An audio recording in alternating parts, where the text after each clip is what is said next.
Hi friends, দেখো আজকে আমি বানাবো ডালের বড়ি।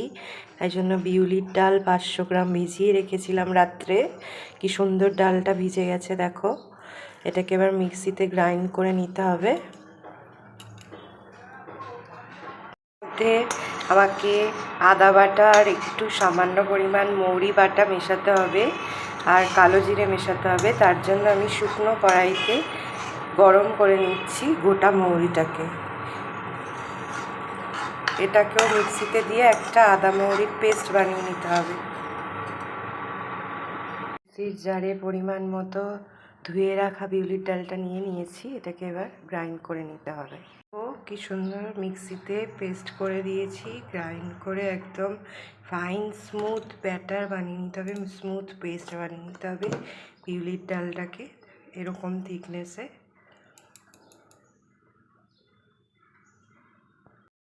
পুরো 500 গ্রাম ডালটা আমার পেস্ট করে নেওয়া হয়ে গেছে। এরকম স্মুথ পেস্ট বানিয়ে নেব ডালটা। বিউলির ডালটা সবটা পেস্ট করে নিয়েছি 500 গ্রাম। এবার আমি ভেজে রাখা মৌরির মধ্যে 2 চামচ মৌরি আর এতটা আদা আমি পেস্ট করে নেব সুন্দর স্মুথ করে। আর বাকি মৌরিটা, ভেজে রাখা মৌরিটা আমি 1 চামচ চিনি মিশিয়ে মুখ শুদ্ধির জন্য কিন্তু রেখে দিয়েছি।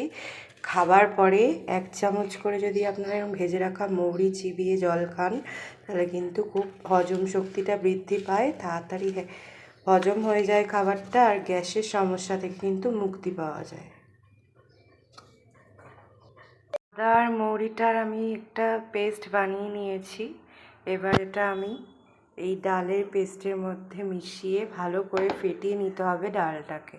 মৌরির পেস্টটা আমি এই ডালের পেস্টের সাথে ভালো করে মিশিয়ে নিয়েছি।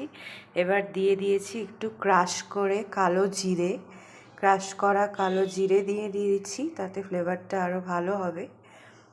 দেখতে পাচ্ছ, এটাকে এবার অনেকক্ষণ ধরে ভালো করে ফেটিয়ে নিতে হবে।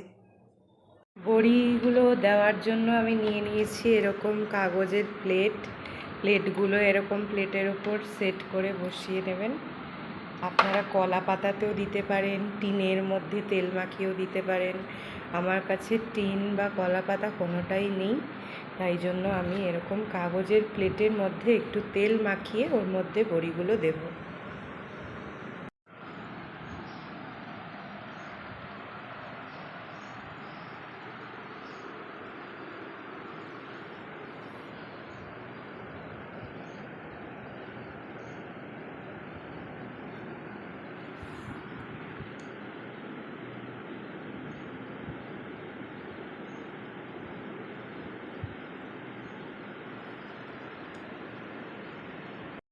দেখো ফ্রেন্ডস, আমার সবগুলো বড়ি দেওয়া হয়ে গেছে। তো এখন তো ভালো বড়ি মার্কেটে পাওয়াই যায় না। তোমরা যদি এরকম বড়ি পারচেস করতে চাও আমার থেকে, তাহলে আমাকে কমেন্টে অথবা ইনবক্সে জানিও। দেখো কি সুন্দর বড়িগুলোকে রোদে শুকিয়ে নিয়েছি ভালো করে 2 দিন ধরে।